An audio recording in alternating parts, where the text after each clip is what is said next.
Choc sur la France depuis que le journaliste Paul Danton a révélé les coulisses du potentiel futur remaniement ministériel. En effet, le président qualifierait ses ministres actuels de mots pas si évidents à recevoir.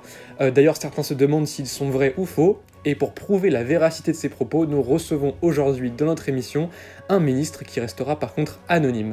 Bonjour. Salut Hugues, salut les Attends, auditeurs. je baisse la musique d'abord. Fais donc. Voilà, du coup, tu peux commencer à t'exprimer. D'abord, j'aimerais dire que c'est super cool de revenir au studio, ça faisait bien longtemps. Merci pour l'invite. Ah ouais, t'es déjà venu? On a déjà bossé ensemble? J'étais preneur de son pour la vidéo record du monde sur Park Baby sur Mario Kart 8 Deluxe. Ah ouais, la classique. Une vraie vidéo de OG pour le coup. Sauf que, hélas, on va pas pouvoir révéler ton identité.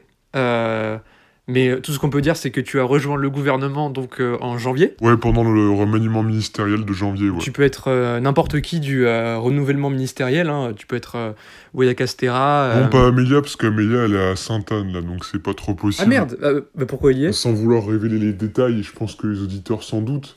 Depuis dimanche dernier, forcément, Ok, bon, ça fait sens. il y a la maladie des Morgellons. Donc tu as décidé de venir courageusement t'exprimer et peut-être libérer la parole sur la façon dont Macron traite ses collègues. Ouais, tout à fait. Et peut-être tu peux nous dire quand ça a commencé, est-ce qu'il y a eu un point de départ parce que je pense être mal placé pour parler, mais à votre place au gouvernement, j'aurais difficilement fait mieux. Je pense que c'est quand Attal a posé sa démission.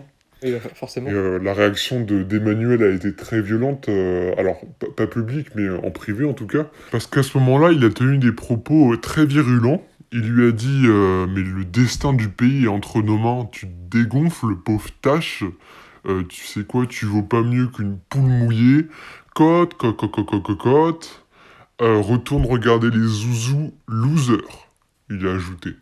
Venant du président de la République, c'est quand même des mots très humiliants. Mais après, il a toujours plus ou moins été comme ça depuis le début de son mandat, hein, ça date pas d'hier. Peut-être que tu as des exemples à nous donner. J'en ai pas mal, ouais. Peut-être raconte tout ça sous forme de courtes anecdotes, comme ça je les découpe en courtes vidéos sur YouTube Shorts ou TikTok.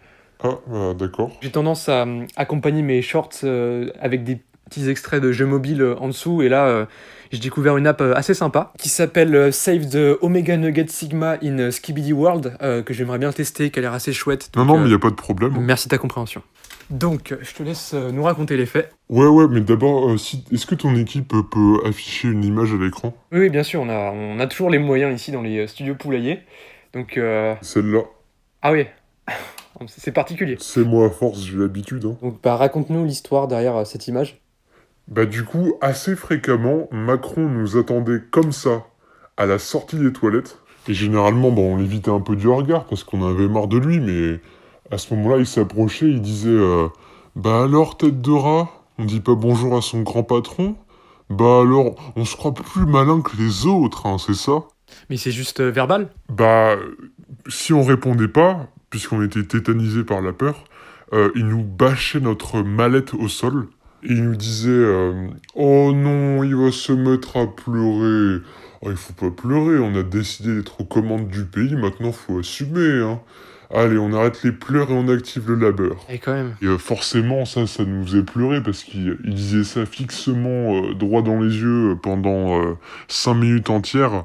Ce qui est en fait une tactique de manipulation, ce que j'ai découvert dans le livre de développement personnel, comment traiter les personnes difficiles, puisque j'ai fini par l'acheter, j'en pouvais plus. D'accord, ok. Tout ça, c'est très sympathique comme anecdote, mais nous, ce qu'on veut savoir, c'est est-ce qu'il y a eu de la violence physique? Est-ce que Macron a attaqué d'autres ministres? C'est tout ce qu'on veut savoir, nous. Est-ce qu'il y a moyen d'organiser son downfall? Je sais pas si on peut appeler ça de la violence physique, mais si, en vrai, parce que je pense que le pire, c'est quand Macron et ses conseillers ont enfermé Dupond-Moretti dans un casier. Pardon? Ah, ça te fait marrer, ça? Non, vas-y, continue. Et c'était terrible pour Eric, parce qu'il était enfermé 24 heures, et toute la soirée, il tapait contre la porte en disant non mais Emmanuel, mais t'es complètement siphonné là-haut, c'est plus drôle, t'es chiant, t'es relou Emmanuel. C'est une journée classique dans la vie de Dupond-Moretti. Et parfois, il revenait près du casier avec ses conseillers pour se moquer de lui. Il y a notamment Alexis Colère qui disait oh écoutez, on dirait que bébé demande son biberon. Et puis t'as Macron qui sortait sans cesse sa catchphrase, son fameux baroud d'honneur, You just got Emmanuel'd. Ah oui, ok, ouais, je vois. Parce que je crois que les SDF qui ont été transférés vers Orléans pour les JO, sur leur carte d'exclusion, il y avait marqué justement You just got Emmanuel. Oui, Ouais, mhm. ça me dit un truc. Mais de toute façon, Macron, c'est un homme qui se nourrit de la misère des autres, Mais hein. tu sais ce que j'aurais fait, moi, de toute façon? J'aurais pris mon poing, je l'aurais collé sous le menton de Macron, sans le frapper, hein, juste pour montrer, pour établir un nouveau rapport de force. Et je lui aurais dit, c'en est fini, Ouais, monsieur le mais non, président. parce que... C'en est fini de vous obéir. On va vous montrer qui c'est qui gouverne. Donc maintenant, j'ai une voix, Mm. vous avez deux oreilles, vous allez nous Mais non, écouter. ça marchera pas parce que... tout simplement, parce que je sais très bien ce qu'il va me dire. Il va me dire... Monsieur le ministre, j'apprécie votre franchise et je suis honoré que vous soyez venu me parler. Et après, il va me complimenter et me remercier pendant 30 minutes. Du coup, je vais ressortir satisfait, je vais baisser mes gardes. Et à ce moment-là, il va chuchoter dans l'oreille d'Alexis Colère de lâcher les chiens. Mais en fait, ce mec, je viens de comprendre, ce mec, c'est vraiment l'archétype du vilain. Alors, pas forcément de film de super-héros, mais c'est l'archétype du vilain DreamWorks, ce mec. Ouais, bah nous, entre les ministres, on le compare un peu au roi de Shrek. Ah, c'est vrai qu'il a un petit air avec Humpty Dumpty. Ah, il s'appelle comme ça? Ouais, l'œuf, là. Ah, on parle pas du même, je pense. Mais oui, oui, par contre, il fait vraiment des plans machiavéliques. Et des fois, j'ai jamais vu ça dans l'histoire des dirigeants politiques, hein. Par exemple, il prépare quelque chose là, je sais pas trop si je peux divulguer. T'es couvert par l'anonymat, donc fais comme tu veux. Bah là, en fait, je vais avoir des problèmes, mais bon. Dans les sous-sols de l'Élysée, ils sont en train de préparer la plus grande bâche qui n'ait jamais été créée.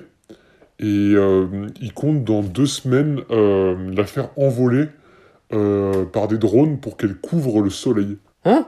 Il veut plonger la population dans le noir. Et pourquoi faire? Ben en gros, et ça il va l'expliquer au moment où le soleil sera recouvert dans une allocution, c'est pour regagner en influence et en popularité. Mais Et il va faire un discours en reprenant un peu les termes de Glucksmann en disant je contrôle le soleil, voici mes conditions.